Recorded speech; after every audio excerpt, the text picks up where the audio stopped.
உலகெங்கிலும் நடக்கும் முக்கிய நிகழ்வுகளை குறுஞ்செய்தி வடிவத்தில் தெரிந்து கொள்ள ஆதன் செயலியை டவுன்லோட் செய்யுங்கள். ஆதன் செயலியை டவுன்லோட் செய்ய டிஸ்கிரிப்ஷனில் உள்ள லிங்கை கிளிக் செய்யவும். கண்ணனையே துதித்து பாடக்கூடிய ஒரு அற்புதமான மாதம். இந்த சமயத்துல விரதம் மேற்கொண்டு இளம் பெண்கள் தெய்வத்தை நினைச்சு வேண்டினாங்கன்னா கண் நிறைந்த கணவன் சொல்லுவாங்கல்ல, மனசுக்கு நிறைந்த கணவன்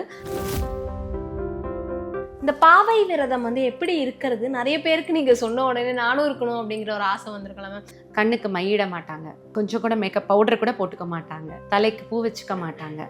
முழுக்க முழுக்க கண்ணனுக்கு உகந்த மாதம் அப்படிங்கறதுனால அவங்க கிட்ட தன்னை சரணடைத்து கொடுத்துருவாங்க. ஆனா இன்னும் திருமணம் கைகூடி வரல அப்படிங்கிற ஒரு பிரச்சனை, அதுக்கு ஒரு சிறந்த தீர்வுனா நீங்க என்ன சொல்லுவீங்க மேம்? நிறைய ஃபேக்டர்ஸ் இருக்கு அவங்களோட ஜாதகத்துல. சுக்கிரன் எந்த நிலையில இருக்காங்கன்னு ஆணுக்கு பார்க்கணும், பெண்ணுக்கு செவ்வாய் எந்த நிலையில இருக்காங்கன்னு பார்க்கணும். பெண்ணா இருந்ததுன்னா செவ்வாய் அதிகமா பாதிக்கிறதுக்கு வாய்ப்பு இருக்கு அப்படின்னா அப்போ முருகன் தான் செவ்வாயோடைய அதிதேவதை. அப்போ முருகப்பெருமான சரணாகதி தான் ஒரே வேளை அவங்கள போய் வழிபட்டுட்டு வரணும். வேற எந்த தோஷத்தால கல்யாண தாமதம் அப்படிங்கிறது அமையும்?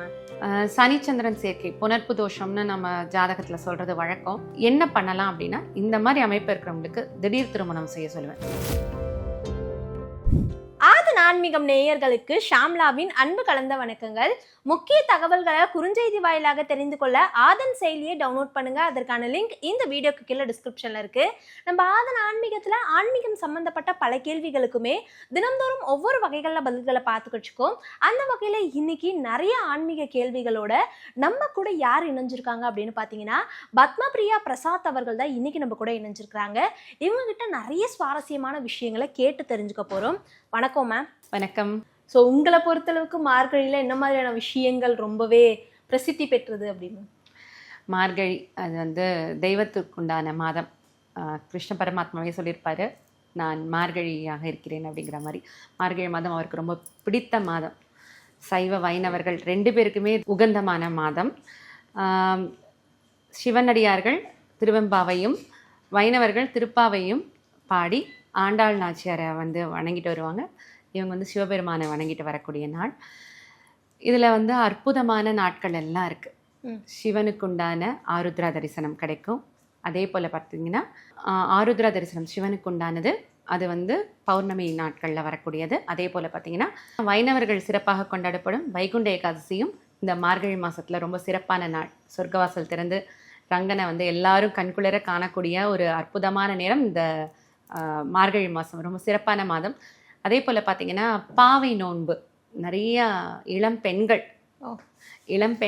விரதம் இருந்து எப்படி ஆண்டாள் நாச்சியார் சொல்லுவாங்க, கண்ணுக்கு மை இடாமல் தலைக்கு பூ வைக்காமல் முழுக்க முழுக்க கண்ணனையே துதித்து பாடக்கூடிய ஒரு அற்புதமான மாதம். அன்னைக்கு அந்த சமயத்தில் விரதம் மேற்கொண்டு இளம் பெண்கள் தெய்வத்தை நினைச்சு வேண்டினாங்கன்னா கண் நிறைந்த கணவன் சொல்லுவாங்கள்ல, மனசுக்கு நிறைந்த கணவன் சீக்கிரமாக அடுத்த மார்கழி மாதத்துக்குள்ளே அவங்களுக்கு கல்யாணம் விரைவாக முடிக்கும் அப்படிங்கிறது நம்பப்படுகிறது. நிறைய பேருக்கு நடந்துருக்கு. இந்த பாவை விரதம் எப்படி இருக்கிறது? நிறைய பேருக்கு நீங்கள் சொன்ன உடனே நானும் இருக்கணும் அப்படிங்கிற ஒரு ஆசை வந்திருக்கலாம். அதுக்கு என்ன மாதிரியான வழிமுறைகளை கடைபிடிக்கணும்? எனக்கு தெரிஞ்சதை நான் சொல்கிறேன். என்னன்னு பார்த்தீங்கன்னா அதிகாலையில் எழுந்திருக்கணும். உங்களுக்கு மார்கழினாலே சீக்கிரமாக எழுந்துக்கிறது. ஏன்னா அந்த நேரம் தான் ஓசோன் மண்டலத்துலேருந்து அந்த ஒரு அற்புதமான நமக்கு அந்த ப்ரீஸியான ஒரு நல்ல ஆக்சிஜன் கிடைக்கக்கூடிய நேரம். அதனால தான் இளங்காலை நேரத்தில் எழுந்து வாசல் கோலம் போட்டு அங்கே கிருமி நாசினியாக அந்த சாணத்தை பிடிச்சி வச்சு அதில் பரங்கி பூவை வைப்பாங்க. இது ஒரு வழக்கம். இளங்காலையில் எழுந்து நீராடிட்டு தெய்வத்தை நல்லபடியாக அது எந்த விஷ்ணுவோடைய அம்சமாக இருக்க வீட்டில் ஒரு படம் வைத்து பூ போட்டு வணங்கிட்டு அவங்க யூஸ்வலாக பார்த்தீங்கன்னா வெளியில் சாப்பிட மாட்டாங்க. அன்னைக்கு இந்த ஹோட்டல் ஃபுட்டெல்லாம் எடுத்துக்க மாட்டாங்க அந்த பெண்கள். முடிஞ்சால் வெங்காயம் பூண்டு கூட எடுத்துக்க மாட்டாங்க. நான் நிறைய பேரை பார்த்துருக்கேன்.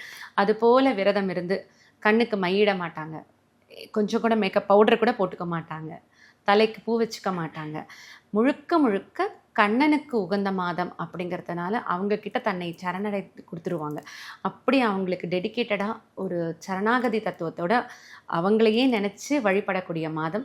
அந்த 30 நாள் விரதம் இருந்து தினம் ஒரு பாசுரம், மார்கழி திங்கள்லேருந்து ஆரம்பித்து முழுக்க 30 பாசுரம் பாடி எப்படி வந்து ஆண்டாள் ரங்கமன்னாரை அடைந்தாரோ அது போலவே இவங்களும் வந்து பின்பற்றக்கூடிய ஒரு அற்புதமான மாதம் இந்த மார்கழி மாதம். கண்டிப்பா. இப்போ வந்து லாஸ்டா நம்ம கல்யாணத்தை பத்தி பேசியிருந்தோம், திருமணத்தை பத்தி. அதே மாதிரி இன்னும் நிறைய பேருக்கு இருக்கிற பிரச்சனை என்னன்னா 30 வயது ஆயிடுச்சு, 30க்கும் மேலேயே ஆயிடுச்சு, ஆனா இன்னும் திருமணம் கைக்கூடி வரல அப்படிங்கிற ஒரு பிரச்சனை. அதுக்கு ஒரு சிறந்த தீர்வுனா நீங்க என்ன சொல்லுவீங்க மேம்? முன் ஜென்ம வினைதான். போன ஜென்மத்தில் ஏதோ ஒரு செய்த வினையுடைய பயனாக இந்த ஜென்மத்தில் தாமத திருமணம். அப்போ அந்த நேரத்தில் அவங்களுடைய வீட்டில் ஏதாவது பெண் சாபம் இருந்தால் அந்த குழந்தை இந்த வீட்டில் பிறக்கணும்னு ஒரு விதி இருக்கும். அதனால அந்த குழந்தைக்கு தாமத திருமணம். இப்படி தான் அந்த இப்போ ஒரு 30 வயசு ஆகியும் அவங்களுக்கு திருமணம் கை கூடலை அப்படின்னா நிறைய ஃபேக்டர்ஸ் இருக்குது அவங்களோட ஜாதகத்தில். சுக்கிரன் எந்த நிலையில் இருக்காங்கன்னு ஆணுக்கு பார்க்கணும், பெண்ணுக்கு செவ்வாய் எந்த நிலையில் இருக்காங்கன்னு பார்க்கணும், ராகு கேதுவோடைய தனிச்சு இருக்காங்களா, செவ்வாய் சுக்கிரன் கேதுவோட இணைந்து இருக்காங்களா, இந்த அவங்களுடைய களத்திரபாவம் எதுலையாவது பாதிப்பு இருக்கா, திதிசூன்யத்தில் பாதிச்சிருக்கா, இல்லை முடக்கில் இருக்கா, இவ்வளோ விஷயத்தையும் நம்ம அனலைஸ் பண்ணி அவங்களுக்கு ஏற்ற கோவில்கள், அந்த கோவில்களுக்கு போயிட்டு சில விஷயங்கள் செய்துட்டு வர சொல்லுவோம். பெரிய லெவலில் ஹோமம் அப்படிலாம் கிடையாது, வெறுமை போய் அவங்க அர்ச்சனை பண்ணிவிட்டு சில விஷயங்கள் சொல்லுவோம், அதெல்லாம் செஞ்சுட்டு வரணும். அது எப்போ பண்ணணுங்கிறத அவங்க பிறந்த திதியை வச்சு நான் சொல்கிறது வழக்கம். அது போல் செஞ்சுட்டு வந்தால் நிச்சயமாக அவங்க வீட்டில் சீக்கிரமாக ஒரு கல்யாண மேள சத்தம் கேட்குது, நம்ம கண் கூட பார்த்துட்டு வரோம். இதுக்கான கிறிஸ்டல்ஸ் ஏதாவது சொல்லுவீங்களா? இதை நீங்கள் யூஸ் பண்ணும்போது உங்களோட லைஃப்பில் ஒரு நல்ல மாற்றங்கள் வரும், நீங்கள் நினச்ச ஒரு நல்ல விஷயமும் நடக்கும் அப்படிங்கிற மாதிரி? நிச்சயமாமா. லாஸ்ட் டைம் நான் சொல்லியிருந்தேன் ரோஸ் குவாட்ஸ்ன்னு சொல்லிட்டு, அந்த லவ் குவாட்ஸ் ஒருத்தருக்கு மனசுக்கு பிடிச்சவங்களை கிடைக்கணும்னா அந்த லவ் குவாட்ஸ் நமக்கு வேணும். ஸோ இப்போது இந்த காலத்தில் நிறைய ட்ரெண்டிங்காகிறத நான் பார்த்துட்ருக்கேன். ஒரு 27-28 வயசு வரைக்குமே திருமணத்தை பற்றி யோசிக்காத பெண்களும் ஆண்களுமே இருக்காங்க. வேண்டாங்கிறாங்க. அது ஒரு நாகரிகம் போலவே மாற ஆரம்பிச்சிருச்சோன்னு ஒரு பயம் வருது. ஏன்னா மேரேஜ் பண்ணிக்கிறதுக்கு எனக்கு இஷ்டம் இல்லை, நான் இப்படியே இருந்துட போகிறேன், இப்படி எல்லாமே சொல்லிட்டு இருக்காங்க. அவங்களுக்கு தெரியல பின்னாடி வயதான காலத்தில் ஒரு சப்போர்ட் வேணும், ஒரு கம்பானியன்ஷிப் வேணும். அதுக்கான ஒரு ஏற்பாடு தான் இந்த திருமணம் அப்படிங்கிற ஒரு பந்தம். அப்போது இந்த லவ் குவாட்ஸ் என்ன பண்ணுன்னா இவங்களுக்குள்ள ஒரு மனசுக்குள்ள ஒரு ஈர்ப்பை ஏற்படுத்தும், ஆண் பெண் யாராக இருந்தாலும். அதனால இந்த ரோஸ் குவாட்ஸ் கொடுப்பேன். பெண்ணுக்கு வந்து இதோடு சேர்த்து ஆரஞ்சு கார்னேலியன் சொல்லக்கூடிய செவ்வாய் ஆதிக்க கிறிஸ்டல்ஸையும் கொடுத்துருவேன். இந்த கிறிஸ்டல்ஸோடைய பயன்பாட்டினால அவங்களுக்கு சீக்கிரமாக விரைவில் அவங்களுக்கு திருமணம் கைக்கூடி இருக்கு. கண்டிப்பாக. இப்போ கிறிஸ்டல்ஸ் பற்றி சொல்லியிருந்தீங்க, அதே மாதிரி ஜோதிட முறையிலையுமே இந்த மாதிரி எளிமையான பரிகாரம் அப்படின்னா அதுக்கு என்ன சொல்லுவீங்கன்னு? யாருக்கு திருமணம் ஆகலைங்கிறத ஆண் பெண் பார்த்துட்டு, பெண்ணாக இருந்ததுன்னா செவ்வாய் அதிகமாக பாதிக்கிறதுக்கு வாய்ப்பு இருக்குது அப்படின்னா அப்போது முருகன் தான் செவ்வாயோடைய அதிதேவதை. அப்போ முருகப்பெருமான சரணாகதி தான் ஒரே வேளை அவங்கள போய் வழிபட்டுட்டு வரணும். கோவிலுக்கு போக முடியல அப்படின்னா கூட மனசால் வழிபட்டுட்டு வரலாம். இல்லை அவங்களுக்கு செவ்வாய் கேதுவோடைய ஒரு பாதிப்பு இருக்குன்னா முருகன் சன்னிதானத்தில் வச்ச ஒரு கயிறு எடுத்து இடது கையில் கட்டிக்க சொல்லுவேன். இதை கட்டிட்டு ஒரு 3 மாதத்துக்குள்ளே உங்களுக்கு கல்யாணம் ஆகிடும். அதே போல் அவங்க சிவப்பு நிற உடைய உடுத்த சொல்லுவேன். ஏன்னா செவ்வாய் பலமிழந்தால் அந்த பெண்ணுக்கு கல்யாண வாழ்க்கை கொஞ்சம் தாமதமாகிறதுக்கு நான் பார்த்துட்ருக்கேன். அப்போது செவ்வாயை அதிகரிக்கிறது, செவ்வாயோடைய வலுவை அதிகரிக்கணும். அப்போ உங்களுக்கு துவரம்பருப்பான சாப்பாடு, சிவப்பு கலர் உடை, இது போல் சில விஷயங்கள் எல்லாம் அவங்கள வந்து வாழ்வியல் பரிகாரமாக நம்ம செஞ்சுட்டு வரும் பொழுது அவங்களுக்கு விரைவில் அந்த ஒரு எதிர்பார்ப்பு ஆரம்பிக்கும், மனசு வந்து சொல்ல ஆரம்பிக்கும் வேணும் வேணும்னு. இவங்க அட்ராக்ட் பண்ணாதான் சீக்கிரமாக வந்து கணவன் வருவார். அதே போல் பசங்களுக்கும் பார்த்தீங்கன்னா யாருக்கு வேணும்னு நினச்சாங்களோ அப்போ தான் அவங்களுக்கு வந்து பெண் அமைவாங்க. இவங்களுக்கு மனசுக்குள்ளே ரொம்ப 1008 வந்து எதிர்பார்ப்பு இருக்கக்கூடாது, அப்படியே அக்செப்ட் பண்ணிக்கக்கூடிய ஒரு தன்மை இருக்கணும். அப்போ தான் அவங்களுக்கு எளிதில் விரைவில் கல்யாணம் நடக்கும். இப்போ உங்ககிட்ட நிறைய பேர் திருமணத்துக்காக பொருத்தம் பார்க்க வருவாங்க இல்லையா? ஸோ நீங்கள் அவங்களுக்கு எப்படி பொருத்தம் பார்ப்பீங்க மேம்? ஆக்சுவலாக கிறிஸ்டல்ஸ் வைஸ் நிறைய விஷயங்கள சொல்லிக்கிட்டு இருக்கீங்க. ஸோ கிறிஸ்டல்ஸ் வைஸுமே நிறைய பேர் பொருத்தம் பார்ப்பாங்கன்ற மாதிரி எனக்கு தெரியும். ஸோ ஆனால் நீங்கள் எதை வச்சு முதல்ல பார்ப்பீங்க மேம்? நான் பார்க்குறது வந்து இந்த 10 பொருத்தம் 12 பொருத்தம் வந்து ஒரு பேஸாக வச்சுப்பேன். அதை மட்டுமே நான் வந்து 10 பொருத்தம் அப்படின்னா நான் பார்த்துட மாட்டேன். இது இல்லாமல் ஜாதக கட்டம் பார்ப்பேன். ஜாதக கட்டத்தில் ராகு கேது தோஷம்னு சில பேர் சொல்லுவாங்க, நாகதோஷம்னு சொல்லிட்டு. 1 2 ராகு கேது இருந்தால் அவங்களுக்கெல்லாம் 7 8 அதே போல் மாறி இருக்கும். ராகு இருந்தால் கேது, கேது இருந்தால் ராகு. இதே போல் ஒரு அமைப்பை வந்து சேர்த்தணும்பாங்க. நான் இந்த இடத்துல ஒரு முறைனா நான் சொல்லுவேன், எனக்கு வந்து அது ஒத்து வராதும்பேன். ஏன்னா நான் பார்த்த வரைக்கும் 2ஆம் இடத்துல ராகுவோ கேதுவோ இருக்குன்னு வச்சுக்கோங்களேன், அவங்களுக்கு வாக்குஸ்தானம். அப்போது ஏதாவது ஒரு அதீதமாக வார்த்தைகள் வந்து விழும். அதே போல் அமைப்புள்ள ஒரு கம்பேட்டபிலிட்டி உள்ள ஒரு ஆளை அவங்க வீட்டில் சேர்த்தா 2 பேருக்கும் வாக்குவாதம் ஜாஸ்தியாக இருக்கும். அதனால் முடிஞ்ச வரைக்கும் இதை வந்து அவாய்ட் பண்ண சொல்லிடுவேன். அதுவும் இல்லாமல் செவ்வாயோட ராகு இருக்கா கேது இருக்கா அதுக்கு சமன்படுத்துகிற மாதிரி ஒரு ஜாதக அமைப்பை தான் நான் வந்து சேர்த்த சொல்லுவேன். ஸோ கட்டங்களை பார்த்து 7 களத்திரத்தில் வந்து திதிசூன்யமாக பாதிச்சிருந்ததுன்னா அடுத்த பார்க்கக்கூடிய அந்த பொருத்தம் பார்க்கக்கூடிய ஜாதகத்தில் அது வந்து சுத்தமாக இருக்கணும். இது போல் அமைப்பை இருந்து சேர்த்தா நிச்சயமாக அவங்க வாழ்க்கையில் நல்ல ஒரு புரிதலோட நல்ல ரொம்ப வருஷத்துக்கு அவங்களுடைய திருமண பந்தம் இருக்கும்.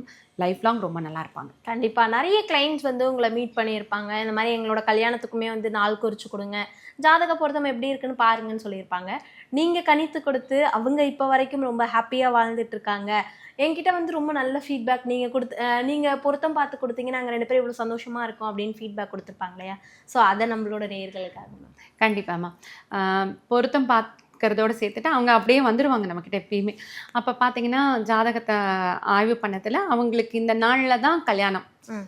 திருமண முகூர்த்தங்கிறது சாதாரணமாக அப்படி கேலண்டரில் பார்க்கறது அப்படியே நம்ம பண்ண மாட்டோம். இந்த பஞ்சாங்கம் சொல்லக்கூடிய நாள், நட்சத்திரம், திதி, யோக, கரணம் இது எல்லாமே சேர்ந்து கரெக்டாக இருக்கணும். அந்த 2 பேருக்குமே, மணப்பெண் மாப்பிள்ளை 2 பேருக்குமே அவங்களுக்கு தார பலன் இருக்கக்கூடிய நாளில் தான் திருமணம் பண்ணணும். அந்த முகூர்த்தம் அந்த லக்னத்துலேருந்து அந்த 7ஆம் 8ஆம் இடம் சுத்தமாக இருக்கணும். இவ்வளோ விஷயங்கள் எல்லாம் பார்த்து இன்னும் நிறைய விஷயங்கள் இருக்குது. இதெல்லாம் பார்த்து குறித்து கொடுக்குற திருமணம் நல்லா இருக்குது. இதுதான் நம்மளோட முன்னோர்கள் சொன்னாங்க. இப்போ அவசர காலத்தில் நமக்கு பின்பகுதி அஷ்டமியாக இருக்கும், ஆனால் திருமணத்தை அப்போ செஞ்சுருவாங்க. நாமயோகம் வந்து சுமாராக இருக்கும், அதில் வந்து திருமணங்கள் சுபமுகூர்த்தம்னு போட்டிருக்கு. கொஞ்சம் இதெல்லாம் மட்டும் பார்த்து செய்யணும். பார்த்து செஞ்சு அவங்க வம்ச விருத்தி ஆக ஆரம்பித்து 2வது குழந்தை கன்சீவ் ஆகி அவங்கெல்லாம் வந்து சொல்கிறதெல்லாம் பார்க்கும்பொழுது ரொம்ப மகிழ்ச்சியாக இருக்கும். அவங்களுக்கு அந்த குழந்தைங்களுக்கு பேர் வைக்கிறதுக்கு என்கிட்ட அணுகிறாங்க. அதனால் ஒரு சக்ஸஸ் ஸ்டோரிஸ் கண்டினியூ ஆகிட்டுருக்கு. இப்போ நீங்கள் கடைசியாக சொல்லியிருந்தீங்க பெண் சாபம் அப்படிங்கிற மாதிரி, அதே மாதிரி செவ்வாய் தோஷம்னு நிறைய கேள்விப்பட்டிருக்கோம். இந்த மாதிரி வேறு எந்த தோஷத்தால் கல்யாண தாமதம் அப்படிங்கிறது அமையும் மேம்?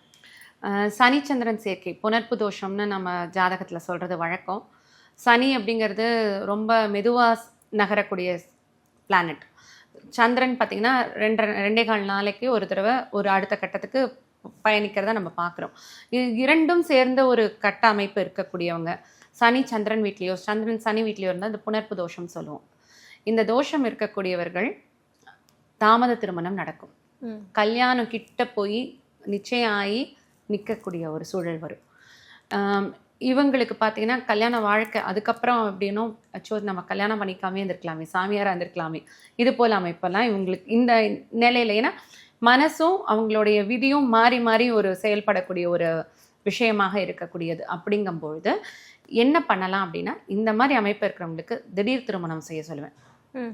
கல்யாணம் பார்க்குறாங்களா, பெண் பார்க்குறாங்களா, இல்லை மாப்பிள்ளை பார்க்குறாங்களா, பார்த்துட்டு ரொம்ப நாள் தள்ளி போடக்கூடாது. ஒரு 6 மாதம், நான் ஒரு வருஷம் கழித்து கல்யாணம், அதெல்லாம் கிடையாது. இம்மீடியட்டாக கல்யாணம் பண்ணணும். 1 மாதத்துக்குள்ளே கல்யாணம் பண்ணிடணும். அதுவும் ஏதாவது ஒரு திருத்தலங்களில், எந்த கோவில்களில் திருமணத்துக்கு வந்து அனுமதிக்கிறாங்களோ அந்த கோவிலில் போய் கல்யாணம் பண்ணிக்கிட்ட கிராண்டாக கூட ரிசப்ஷன் வச்சுக்கலாம். ஆனால் இவங்களுக்கு வந்து ஒரு சின்ன பரிகாரமும் சொல்லுவேன். என்னென்னா சனிக்கிழமைகளில் நீருடன் அன்னதானம் கொடுக்க சொல்லுவேன். இப்படி கொடுத்துட்டு வரும் பொழுது அவங்களுக்கு இந்த திருமணம் சீக்கிரமாக கை கொடுது. இது போல் கல்யாணம் ஆனவங்களுக்கு இந்த புற மனோநிலையில் இருந்தாக்க இவங்க ரெகுலராகவே இவ்வளோ நாள் இவ்வளோ நேரம் தான் கொடுக்கணும்னு கிடையாது. எப்பெல்லாம் அவங்களுக்கு சான்ஸ் கிடைக்குதோ அப்பப்போ சனிக்கிழமைகளில் நீருடன் அன்னதானம் செய்துட்டு வரும்பொழுது அவங்க லைஃப் வந்து ஸ்மூத்தாக போகிறத நம்ம பார்க்கலாம். கண்டிப்பாக நிறைய பேருக்கு இப்போ இருக்கக்கூடிய பிரச்சனைகளில் ஒன்றுனா வந்து அது கண்டிப்பாக திருமண தடைக்கு இந்த மாதிரியான விஷயங்கள் பண்ணுங்கள், இதெல்லாம் சரி இதெல்லாம் தவறுன்னு நிறைய விஷயங்களை இன்றைக்கி அந்த நேர்காணலில் ரொம்பவே அழகாக நம்மளோட நேயர்களுக்காக எடுத்து சொல்லியிருந்தீங்க. ரொம்பவே நன்றிம்மா. வாய்ப்புக்கு மிக்க நன்றிம்மா.